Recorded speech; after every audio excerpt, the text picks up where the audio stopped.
सुप्रभात दोस्तों। मैं डॉक्टर इंदु झुंझुनवाला बेंगलोर से। जय श्री राम, जय श्री कृष्ण, आदाब है, वेरी गुड मॉर्निंग।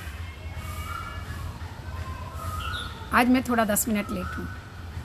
इसमें 2 कारण हैं। एक तो ये था कि बाहर आवाज़ बहुत आती है गाड़ियों की, तो 5 मिनट उसके लिए वेट किया और 5 मिनट इंटरनेट के कनेक्शन के लिए। तो आज की बात शुरू करती हूँ कि दुख सबको मांझता है, दुख सबको मांझता है, और चाहे स्वयं सबको मुक्ति दे या न दे, किंतु जिनको मांझता है उन्हें वह सीख देता है कि वह सबको मुक्त रखे। बड़ी गहरी बात है। आगे ने कही थी, दुख सबको मांझता है, भले ही वह स्वयं मुक्ति दे न दे, किंतु जिनको मांझता है उन्हें यह सीख दे जाता है कि वह दूसरों को मुक्त रखें। बड़ी गहरी बात है ये। इस बात में बहुत सोचने की बात है कि जो भी व्यक्ति दुखी होता है, हो सकता है वह अपने दुख से उबर ना सके, लेकिन वह ये ज़रूर सीख जाता है कि जिस कष्ट को मैं भोग रहा हूँ उस कष्ट को दूसरों को ना दूँ, दूसरों को उस दुख से मुक्त रखूँ। ये एक बड़ी ही सोचने वाली बात है, बहुत ही गहरी बात, जो मुझे इसलिए लगी कि अभी जब से मैं आप लोगों से बात कर रही हूँ, बहुत सारे प्रश्न आते हैं मेरे पास।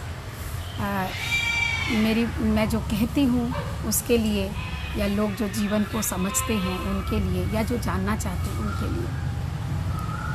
तो ये जो दुख के मांझने की बात है ना, वो बात अध्यात्म की है, उस एहसास की है जो आप कर सको अपनी आत्मा से दूसरी आत्मा के बीच की जो एक कड़ी बनती है एहसास की, उस एहसास की बात है इसमें। और जब बात भीतर की होती है, अंतरात्मा की होती है, तो बात अध्यात्म की हो जाती है। तो आज मैं आपके सामने ना उन सारे प्रश्नों को लेकर आई हूँ जो प्रश्न आप लोगों ने मुझसे पूछे हैं अलग अलग समय पर। तो मैंने कहा क्यों ना आज हम उन प्रश्नों पर थोड़ी सी बात करें। और जिसमें से पहला प्रश्न था अध्यात्म और धर्म, धर्म और अध्यात्म, और फिर व्यवहार, जीवन का व्यवहार, कैसे हम इनको एक साथ देख सकते हैं, या कैसे हम सोच सकते हैं कि अध्यात्म, जैसे लोगों ने कहा कि अध्यात्म तो साधु संतों की बात है, जिनको ईश्वर की प्राप्ति करनी है वो अध्यात्म की बात सोचें, वो ध्यान की बात सोचें। हम क्यों सोचें? हमें तो जीवन, आम जीवन जीना है, सामान्य जीवन जीना है, गृहस्थ जीवन जीना है। तो पूछा मुझसे कि आप अध्यात्म की बात जब करती हैं तो उनको व्यवहार से तो हम नहीं जोड़ सकते ना। बहुत सुंदर प्रश्न था ये। और फिर उसी कड़ी में एक प्रश्न और आया कि स्वभाव, जब हम बोलते हैं कि उसका स्वभाव बहुत, वो गुस्से वाला स्वभाव का व्यक्ति है, वो बहुत शांत स्वभाव का व्यक्ति है, वो बहुत दयालु है, तब तो ये जो स्वभाव की बात है, जब क्रोध की हम बात करते हैं, शांत की बात करते हैं, या दयालु होने की बात करते हैं, या ये बहुत कट्टर व्यक्ति है, या ये बहुत क्रूर व्यक्ति है, तो ये तो हम स्वभाव से ही जोड़ते हैं ना। तो फिर अगर आप कहती हैं कि स्वभाव ये नहीं है, हमारा मानव का स्वभाव तो शांति है, सुख है, अहिंसा है, तो हमें मारने में भी बड़ा आनंद आता है। तो जिस चीज़ में आनंद आता है वो मेरा स्वभाव हो गया ना। तो बड़ा ही जिज्ञासा वाला प्रश्न है, बहुत सुंदर प्रश्न है। और फिर एक प्रश्न मेरे पास और आया कि आप लोभ की बात करते हैं, आप लालच की बात करते हैं और अहंकार की बात करते हैं। तो लोभ, अगर हमारे मन में लालच नहीं होगा, अगर हमारे मन में लालसा नहीं होगी कुछ पाने की, तो हम आगे कैसे बढ़ेंगे? विकास कैसे होगा? विकास का तो जो आज हम जितना विकास देख रहे हैं उसके तल में तो यही है कि हमारी एक अंतर की इच्छा है कि हम और आगे बढ़ें। तो इस आगे बढ़ने को आप किस तरह से लोभ कह सकती हैं? या अगर ये लोभ ना हो तो हम कैसे और आगे बढ़ सकते हैं? बहुत सुंदर बात। इसके साथ एक प्रश्न और आया अहंकार का, कि अगर हमारे पास बहुत ज़्यादा है और हम दिखाना चाहते हैं, भी अंदर रख लेंगे तो होगा क्या?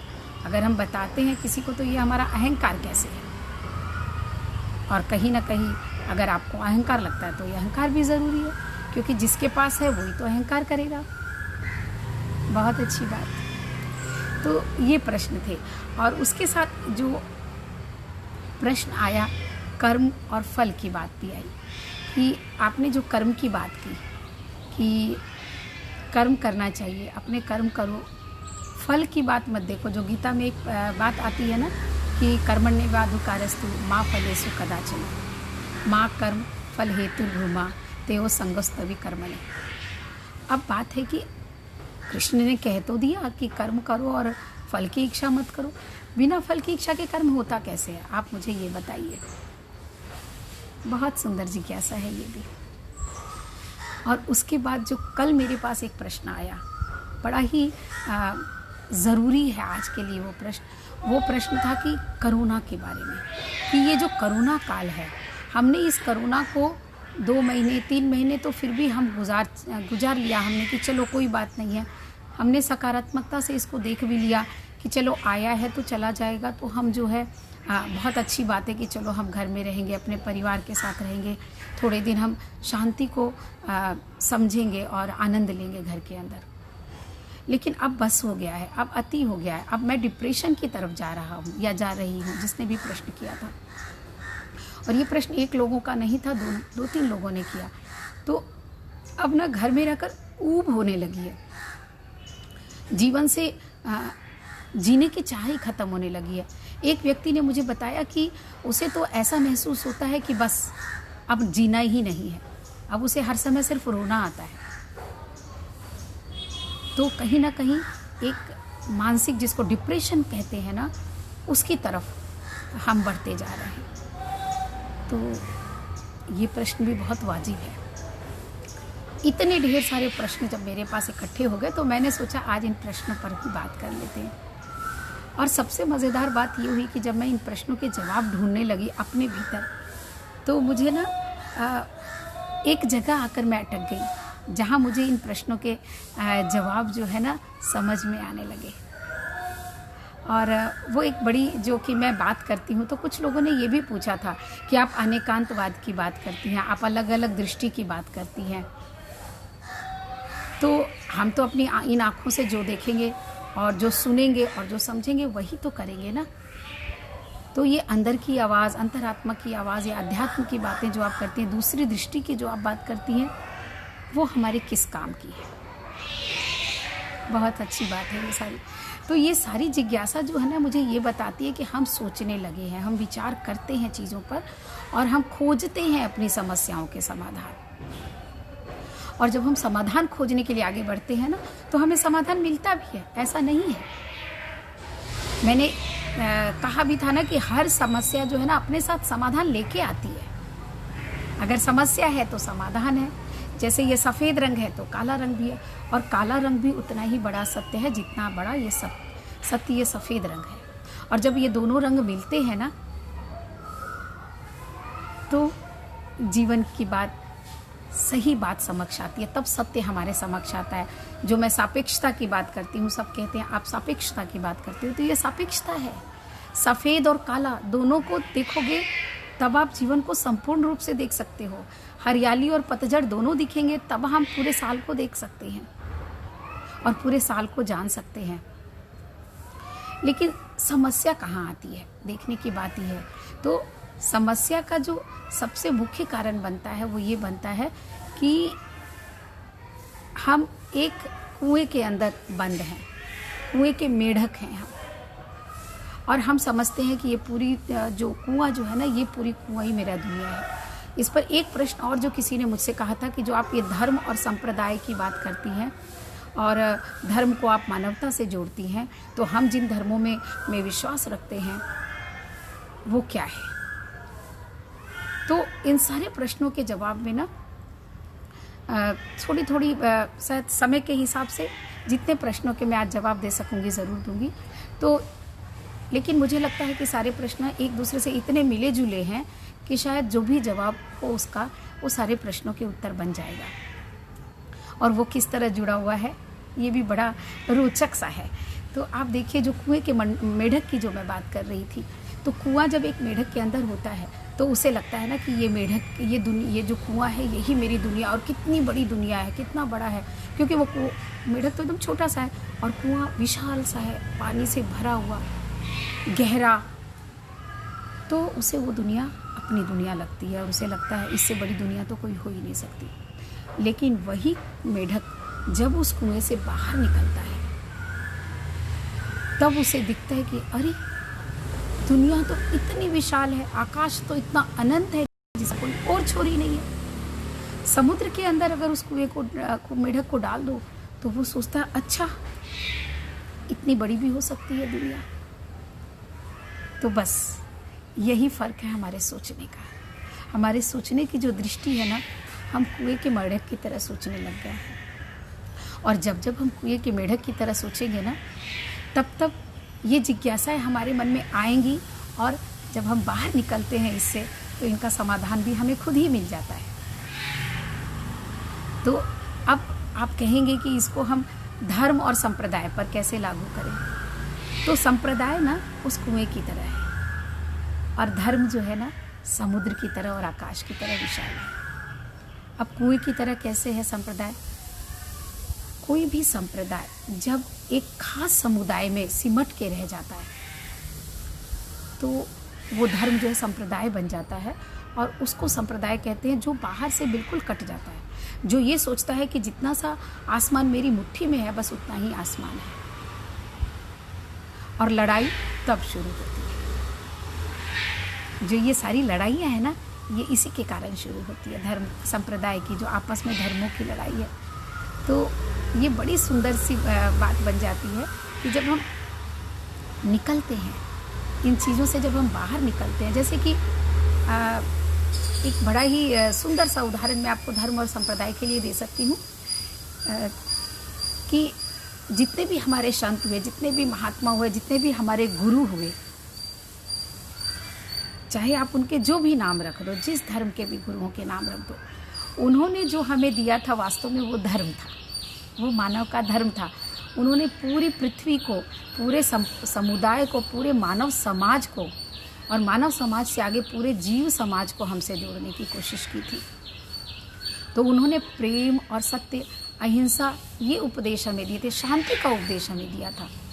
लेकिन जब बात थोड़ी थोड़ी आगे बढ़ती है ना, तो क्या होता है, समय के साथ साथ उसमें बड़ा परिवर्तन आता है। तो उसको इस तरह से आप सोच सकते हो कि उन धर्म गुरुओं ने हमारे हाथ में एक जलती हुई मिसाल दी थी, सत्य की, अहिंसा की, मानवता की मिसाल दी थी। और जब वो मसाल मतलब जिसमें ऊपर आग लगी हुई होती है, जो हम आजकल टूर्नामेंट में और खेल में देखते हैं ना, कि एक मशाल यहाँ से वहाँ तक लेकर जाई जाती है, जलाई जाती है। तो वो मशाल जो है, जब मेरे हाथों में थमाई गई, जैसे मैं एक उदाहरण देती हूँ कि अगर वो मशाल मेरे हाथों में थमाई गई है और वो जलती हुई मशाल है, और मैं उस मशाल को लेकर जब आगे बढ़ती हूँ, और आगे जब मैं किसी और के हाथ में उस मशाल को थमाती हूँ, तो उसकी लौ थोड़ी हो सकता है हवा के कारण कम हो जाए, किन्हीं परिस्थितियों के कारण कम हो जाए। और वही मशाल जब 3-4 हाथों में जब हस्तांतरण होती चली जाती है तो वो बुझ जाती है कभी कभी, और वो बुझ जाती है, लेकिन लोग उसको जलाने का वापस प्रयास नहीं करके उसी मशाल को हाथों में लेकर के फिरते चले जाते हैं। तो वो बन जाता है संप्रदाय, क्योंकि हमने उसके गुणता को, उसकी जो प्रकाश था, उसकी जो रोशनी थी, सत्य की, प्रकाश की, मानवता की, जीवात्मा की, वो सारी खत्म हो गई। अब हाथ में बच गया एक मशाल, खाली लकड़ी का एक मुड्ढा, जिसको पकड़कर हम घूम रहे हैं। और इसको आप कैसे जानेंगे कि कब ये मशाल बुझ गई है, कैसे ये मशाल बुझ गई है, ये मशाल अब नहीं जल रही है? तो बड़ा सीधा सा उपाय है इसको जानने का, कि जो भी संप्रदाय, जो भी गुरु, जो भी संत, जो कथित संत मैं कह सकती हूँ, इस जो धर्म को, जो लोगों को आपस में बांटने की बात करते हैं, जो अहिंसा की नहीं हिंसा की बात करते हैं, जो मानवीय गुणों की बात नहीं करते हैं, जो एक एक व्यक्ति को एक व्यक्ति से अलग कर देते हैं, यानी जो जोड़ने का काम नहीं करते हैं, जो तोड़ने का काम जब शुरू हो जाता है ना, तो वो धर्म संप्रदाय बन जाता है। जब हम एक दूसरे से मिल नहीं पाते हैं तो वो संप्रदाय बन जाता है। तो धर्म और संप्रदाय को आप इतने अच्छी तरह से, इतने मामूली ढंग से हम समझ सकते हैं कि कब आप एक दूसरे का आदर करें। आपकी अपनी सोच है, सामने वाले की अपनी सोच है। जो आपने दृष्टि की बात की, न्याय की बात की, आप एकांतवाद के बारे में जानना चाहते हैं, तो क्या है एकांतवाद और क्या है अनेकांतवाद? एकांतवाद यानी सिर्फ हम ही हम हैं, हम ही हम हैं तो क्या हम हैं, तुम ही तुम हो तो क्या तुम। तो जब हम इस बात को समझते हैं ना तो अनेकांतवाद फलित होता है, और जब हम ही हम हैं सोचते हैं ना तो एकांतवाद फलित होता है, तो संप्रदाय फलित होता है। और ये संप्रदाय एक दूसरे को तोड़ता है। सामने वाले को भी उतनी ही इज्जत अगर हम नहीं दे पाते हैं जितनी हम अपने आप को देते हैं, जितने अपने विचारों को देते हैं, अपने धर्म को देते हैं, अपनी सोच को देते हैं, तो विघटन शुरू हो जाता है। बहुत आसान सी बात है, आप परिवार में देख लो। जब तक संयुक्त परिवार की अगर बात करूं तो सब लोग बहुत प्रेम से मिलजुल कर रहते हैं, लेकिन उस प्रेम में जब लोभ आ जाता है, लालच आ जाता है उस परिवार के अंदर कि जितना धन है वो मेरा है, मैंने कमाया है या मेरे हिस्से ही आना चाहिए, तो वो भाई भाई जो बड़े प्रेम से रहते हैं, बड़े प्रेम से जीवन जीते हैं, उन्हीं को आप देखोगे कि उस लालच में, उस लोभ में वो अपने भाई को मारने तक पर तुल जाता है। वो घर को तोड़ने की स्थिति बन जाती है। तो जब भी इस तरह का मोह उत्पन्न हो जाता है धन से, जब भी इस तरह का मोह उत्पन्न हो जाता है भौतिक चीज़ों से, तो ये विघटन का कारण बनता है। तो ये मोह जो है ना, ये कभी भी आपको जोड़ नहीं सकता है, तो ये धर्म की बात नहीं हो सकती है। अब बड़ी मज़ेदार बात इसमें मोह की है कि एक प्रश्न ये था कि मोह और प्रेम में अंतर क्या है। तो आप देखिए कि मोह कैसे होता है। मोह जो है ना वो भौतिक पदार्थों से भी हो जाता है। जैसे अभी मैंने पैसे से कही, एक इस पर मुझे एक प्रसंग याद आता है कि एक व्यक्ति था और उसका एक पुत्र था। तो वो नई नई कार खरीद करके लाता है, एकदम चमचमाती हुई बड़ी सुंदर सी कार, बड़ी महंगी कार लेके आता है, घर के दरवाजे के बाहर खड़ी करता है, और उसी समय उसका जो छोटा सा बच्चा था वो बॉल खेलते हुए वहाँ आ जाता है, और गलती से वो बॉल जो है ना जोर से जा कर के उस कार के शीशे पर लग जाती है और शीशा थोड़ा चनक जाता है। वो व्यक्ति जो है, उसका जो पिता, उस बच्चे का पिता घर के बाहर आता है आवाज़ सुन करके, और चनकी हुए कार के शीशों को देखता है। तो वो कुछ सोच ही नहीं पाता, वो फटाफट 2-4 थप्पड़ अपने बेटे को जड़ देता है, इतनी जोरों से जड़ देता है। वो बेटा सॉरी बोलना चाहता था पापा को, लेकिन वो सुनने के भी उसके पास समय नहीं था। वो इतना क्रोध में था, इतना आवेश में था कि उस बेटे को वो बहुत ज़ोर से थप्पड़ मारता है, और वो बेचारा छोटा सा बच्चा, उसका गाल पूरा का पूरा लाल हो जाता है और सूज जाता है, और वो बच्चा बेचारा रोते हुए अंदर आ जाता है। तो ये बात हमें क्या बताती कि उस व्यक्ति को उस कार से इतना मोह हो गया था कि उस मोह के कारण उसने ये भी नहीं देखा कि जिस कार में चनक पड़ने से उसने अपने बेटे को मारा है, वो उसका सजीव और बहुत प्यारा बेटा है, जिसके गालों में आज चनक पड़ गई है, जिसके गाल लाल हो गए। तो मोह क्या हो जाता है, अब आपको समझ में आ गया होगा। मोह का अर्थ होता है वो प्रेम जो आपको सही गलत की दिशा नहीं दे पाता, जो आपको गलत करने पर भी उतारू कर देता है, जिसमें विवेक का योग नहीं होता है।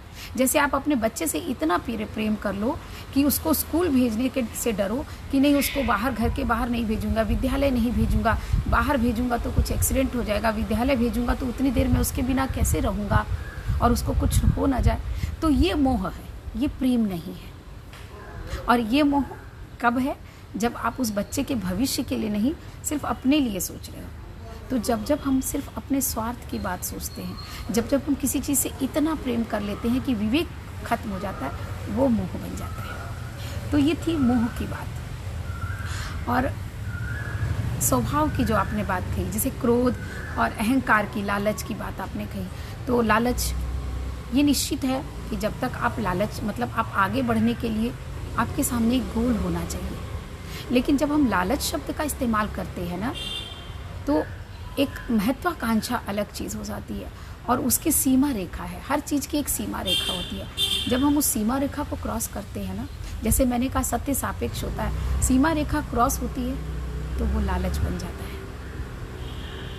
तो आप आगे बढ़ने की इच्छा रखते हो, बहुत अच्छी बात है, और उसके लिए आप विकास की दिशा में प्रयत्न भी करते हो, और लालसा होनी बहुत ज़रूरी है इस चीज़ की कि आप और आगे जाना चाहते हो।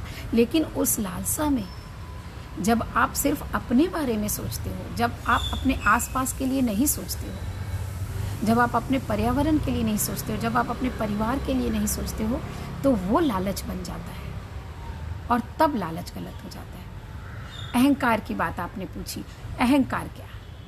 अहंकार और आत्म स्वाभिमान में ना बड़ा जरा सा फर्क है, एकदम पतली सी लाइन है।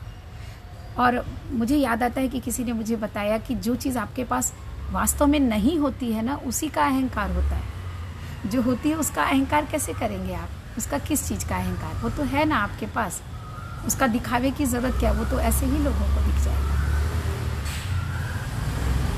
और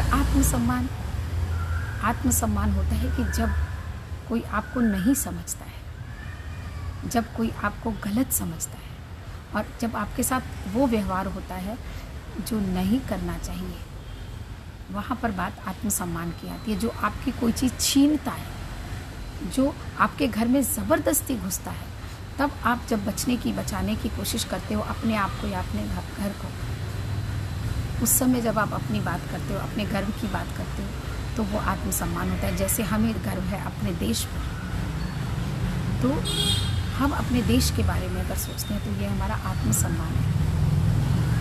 अब आता है स्वभाव में क्रोध की बात आपने की, तो बहुत ये क्रोध, लालच, लोभ, इन सब चीज़ों को जो आप समझने की बात कर रहे हो ना, तो वो समझने में जो आपका जो किसी का एक पहला प्रश्न जो मेरा था ना, किसी ने जो मुझसे किया कि अध्यात्म और व्यवहार, तो अब आप समझिए अध्यात्म और व्यवहार की बात। तो मेरे को लगता है अगर हम अध्यात्म और व्यवहार की बात को समझ लेना, तो इन सारे प्रश्नों के जवाब मुझे मिल जाएंगे।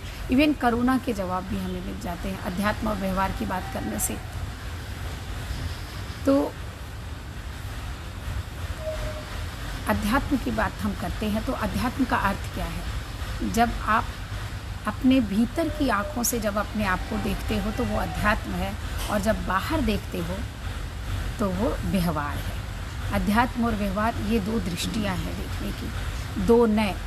जो मैं एकांतवाद की बात करती हूँ, एकांतवाद सिर्फ एक को नहीं देखता, वो दोनों को देखता है। दो दृष्टियों से जब जीवन को हम देखते हैं, जब हम व्यवहार की दृष्टि से भी जीवन को देखते हैं, और जब हम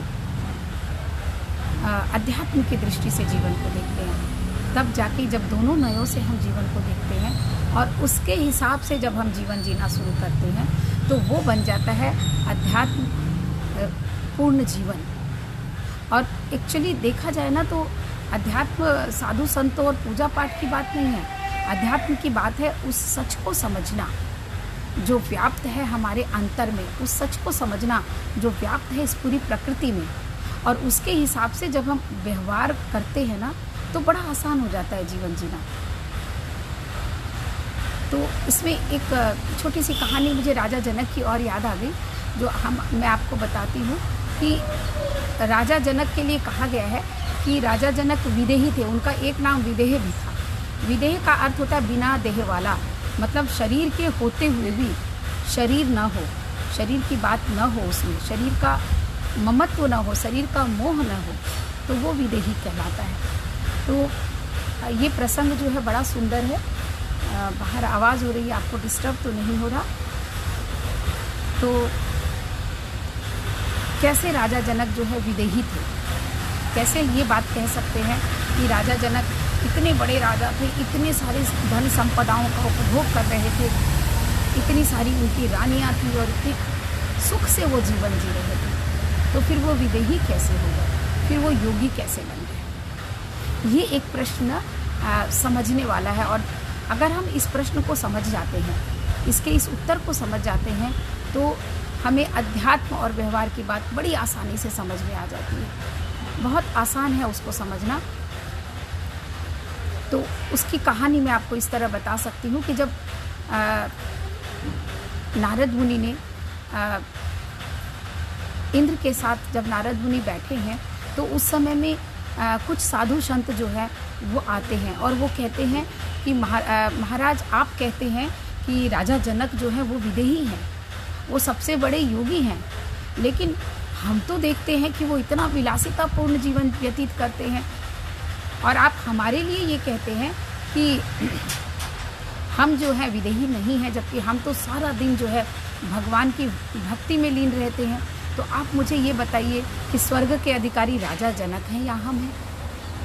क्योंकि हमारी दृष्टि से तो स्वर्ग पर हमारा अधिकार होना चाहिए। तो इंद्र ने कहा, बात तो तुमने बहुत सही कही है, तुम सारा दिन ईश्वर की भक्ति करते हो और राजा जनक जो है सारा दिन राजकाज में लगे हुए होते हैं, इतनी रानियों के बीच रहते हैं, इतने ठाठ से रहते हैं। तो एक काम करते हैं, तुम में से कोई भी एक दिन मेरे साथ चलो, हम राजा जनक के पास चलते हैं, देखते हैं कि आखिर क्या कारण है। तो जो संतों का जो एक मुखिया होता है वो कहता है, बिल्कुल हम आपको ये साबित करके दिखा सकते हैं वहाँ जाके, चलिए हमारे साथ, कि राजा जनक तो बड़े भोगी हैं। तो साधु के साथ जो भगवान जो है ना, इंद्र जो है वो अपना रूप बदल करके और साधु का वेश धारण करके ये दोनों राजा जनक की सभा में आ जाते हैं। और राजा जनक को खबर लगती है कि दो बड़े संत महात्मा आए हैं, तो राजा जनक बड़े प्रसन्न होते हैं और वो दौड़ करके द्वारपाल के पास आते हैं और द्वार पर आकर उनका स्वागत करते हैं। और उनके रहने के लिए उन्होंने एक छोटी सी कुटिया बना देते हैं कि महाराज आप यहाँ पर रहें और थोड़े दिन हमारे साथ रहें, जिससे कि हमें आप जीवन के सच्चाइयों को बता सकें, जीवन के सच को बता सकें, हमें धर्म का उपदेश दे सकें। तो साधु महाराज बोलते हैं, बिल्कुल हमें काम तो बहुत सारा है, लेकिन चूँकि आपकी ये इच्छा है तो ज़रूर हम थोड़े दिन आपके पास रहेंगे। तो वो कुटिया में रह जाते हैं। दोपहर होती है तो वो खाना खाने के लिए बैठते हैं। तो राजा जनक भी बैठे हैं और उनके साथ साधु महाराज भी बैठे हैं और उनके साथ वेश बदल कर भगवान इंद्र भी बैठे हैं। तो राजा जनक अपने रसोइये से, शायद उन्होंने पहले ही कह दिया है कि खाने में ना आज नमक मत डालना। तो जब वो खाना खाने के लिए बैठते हैं, तो जब वो खाना शुरू करते हैं तो खाने में नमक नहीं है, बिल्कुल भी स्वाद नहीं है खाने में, क्योंकि नमक नहीं है तो स्वाद नहीं है। तो जब वो संत महाराज जो है वो खाना मुंह में डालते हैं तो कहते हैं, अरे ये तो खाने में बिल्कुल भी स्वाद ही नहीं है, ये खाना कैसे खाया जा सकता है। वो अपना चेहरा उठाकर देखते हैं तो राजा जनक बड़े प्रेम से उस खाने को खा रहे हैं, उतने ही प्रेम से जैसे कि बड़ा मेवा मिष्ठान है उसमें, इतना स्वाद है उसमें। तो वो साधु बड़ा चकित रह जाता है। वो जनक से कहता है कि अरे इसमें नमक नहीं है, फिर भी आप इतने स्वाद से इसको कैसे खा सकते हो, बिना नमक का भोजन तो बिल्कुल भी स्वादिष्ट नहीं होता है। तो राजा जनक मुस्कुरा के कहते हैं कि साधु महाराज, भोजन तो शरीर की आवश्यकता है, इस शरीर के लिए मैं भोजन कर रहा हूँ, और इस जिह्वा क्या क्या, वो तो कभी कुछ कहती है और कभी कुछ, मैं उसके भरोसे चलूँगा तो जीवन कैसे कट सकता है। तो वो साधु बड़ा चकित रह जाता है। थोड़े दिन बीतते हैं और वो 2-4 दिन रहता है, देखता है कि इतना सुंदर घर है, इतने गहने गुठियाँ, और वो राजा बिल्कुल सज सवर के, जब सिंहासन पे जनक बैठता है तो बिल्कुल सज सवर के और मुकुट लगा के, हीरे का मुकुट लगा के बैठता है। सब कुछ है, इतना कुछ है, इतने बड़े बड़े महल। तो 3-4 दिनों के बाद राजा खाना खाने के लिए फिर से राजा उनके साथ भोजन करने के लिए बैठता है। जब वो भोजन कर रहे हैं उसी समय वहाँ पर एक उनका कर्मचारी आता है, राजा का एक कर्मचारी आता है और कहता है कि महाराज ये तो अनर्थ हो गया, आज क्या हो गया। वो महल, जो अपना महल है उसमें आग लग गई है और उसके पास में जो कुटिया है वो भी जल रही है, उद्यान भी जल रहे हैं, पता नहीं कैसे आग लग गई।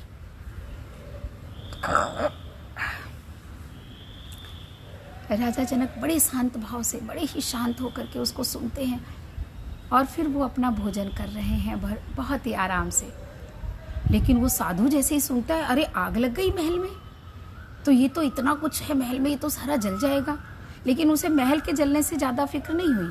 उसे फिक्र किस चीज़ की हुई? अपनी कुटिया की, कि मेरी कुटिया में, मेरे पास तो 2 ही लंगोटी है, एक लंगोटी कुटिया में, एक मैंने पहनी हुई है। अरे वो कुटिया में मेरी लंगोटी जल जाएगी, मेरी कुटिया जल जाएगी, मैं रात में कैसे सोऊंगा? वो बिल्कुल घबरा गया और एकदम से घबरा के खड़ा हो गया कि महाराज मेरी कुटिया को बचाइए, कैसे ऐसे होगा? और आप इतने शांत कैसे रह सकते हो?